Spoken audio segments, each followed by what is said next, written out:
UP 你好，今年源头主樱花视频还出吗？出的，每年必出，马上更新。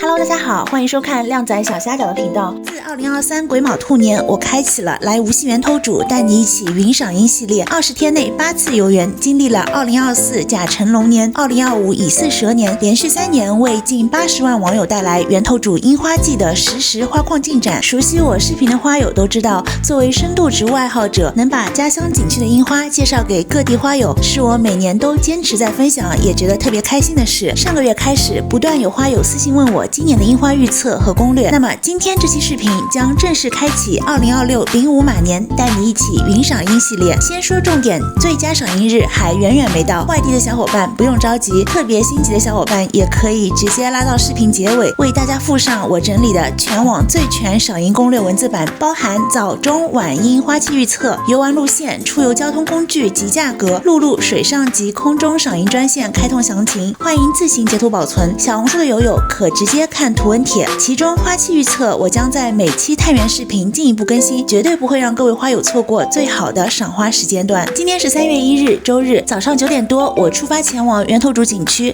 这2天比较阴冷，连续下小雨，我本来以为今天没什么人，没想到停车场已经停满车了，卖伞生意特别好。我们今天以探早樱花况为主，从景区大门也就是冲山大门进去后，就看到大大的马年新春祝福花坛，大门口几棵巨大的染井吉野樱，目前还是黑压压的光杆子，花苞还在孕育中，告示了园内所有的染井吉野樱都处于同样的阶段。门口几棵粉色早樱即将盛开，目前开了2-3成，沿湖边步行，在水景院附近有不少早樱，这几棵明显开得更足，已经达到盛花期，吸引了不少游客驻足拍照。一路往里走，你能看到很多早樱，虽然是同一个品种，都是合金樱，但由于所处位置、接受日晒以及小环境温度的不同，开花也是有早有晚。而早樱大片种植的区域是樱花谷，大家从水景院经过冲山影秀，走过黑天鹅池，再经过艺秀桥，一路往里步行约1.6公里，即可到达景区深处的樱花谷。一路上都是3-5成群的早樱，不想步行的朋友也可搭乘景区2种交通。详细请见视频结尾的完整版文字攻略。比起中樱染井吉野，我更偏爱粉色的早樱，它们的花量真是非常可观，花团锦簇，挤挤挨挨的灌满了整棵树，粉雕玉琢又晶莹剔透，花朵随风摇曳的感觉弥补了完全无香的缺憾。在樱花谷河流两岸是整片的粉色早樱林，现在也已经开了4-5成，即将进入盛花期。喜欢粉色樱花的小伙伴可以计划起你的旅行了。我预计在3月3至10号是最美的阶段，没来的小伙伴不要着急，源头主最负盛名的不是早樱。刚刚我们经过赏樱楼，给大家看看现状，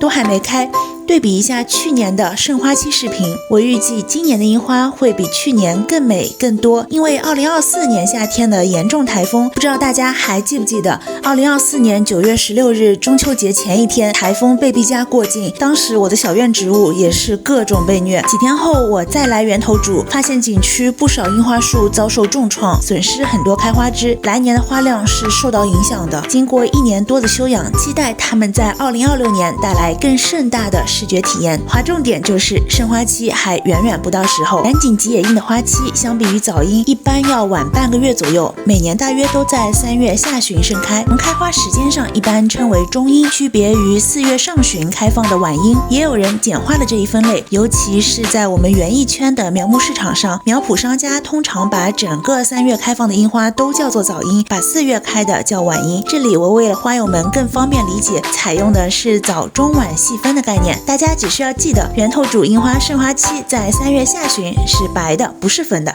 现在来还太早就可以了。